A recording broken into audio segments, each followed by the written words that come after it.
ছাত্র জনতার আন্দোলনে ভারতে পালিয়ে থাকা স্বৈরাচার হাসিনা ও তার বোন শেখ রেহেনা সহ পরিবারের 4 সদস্যের 124টি ব্যাংক হিসাব অবরুদ্ধের আদেশ দিয়েছেন আদালত। দুদকের আবেদনের প্রেক্ষিতে মঙ্গলবার ঢাকা মহানগর সিনিয়র স্পেশাল জজ মোহাম্মদ জাকির হোসেন গালিবের আদালত এ আদেশ দিয়েছেন।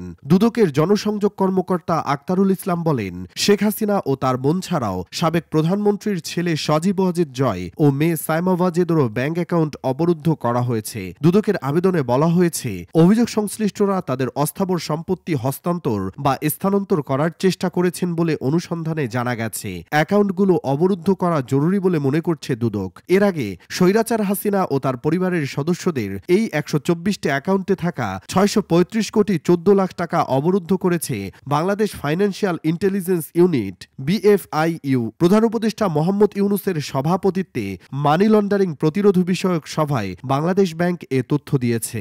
এদিকে ফ্যাসিস্ট হাসিনার ব্যক্তিগত বাসভবন সুধা সদন সহ তার পরিবারের সদস্যদের জমি ও ফ্ল্যাট ক্রোকের আদেশ দিয়েছেন আদালত। মঙ্গলবার দুদকের আবেদনের পরিপ্রেক্ষিতে ঢাকার মেট্রোপলিটন সিনিয়র স্পেশাল জজ মোহাম্মদ জাকির হোসেন গালিবের আদালত এসব সম্পদ ক্রোকের আদেশ দেন। দুদকের পক্ষে সংস্থাটির উপপরিচালক মনিরুল ইসলাম এসব সম্পত্তি ক্রোক চেয়ে আবেদন করেন। ক্রোক আদেশ হওয়া এসব সম্পদের মধ্যে রয়েছে ধানমন্ডি আবাসিক এলাকায় 16 কাঠা জমির সুধা সদন, যা শেখ হাসিনার ছেলে জয় ও পুতুলের নামে, গুলশানে আবাসিক এলাকায় টিউলিপ সিদ্দিকের নামে 2436 স্কোয়ার ফিটের একটি ফ্ল্যাট, শেখ রেহেনার নামে গাজীপুরের কালিয়াকৈরে 10% জমি, সেগুনবাগিচায় একটি ফ্ল্যাট, এছাড়া রাদওয়ান মুজিবের নামে গুলশানের 6টি ফ্ল্যাট ক্রোক করার আদেশ দিয়েছেন আদালত।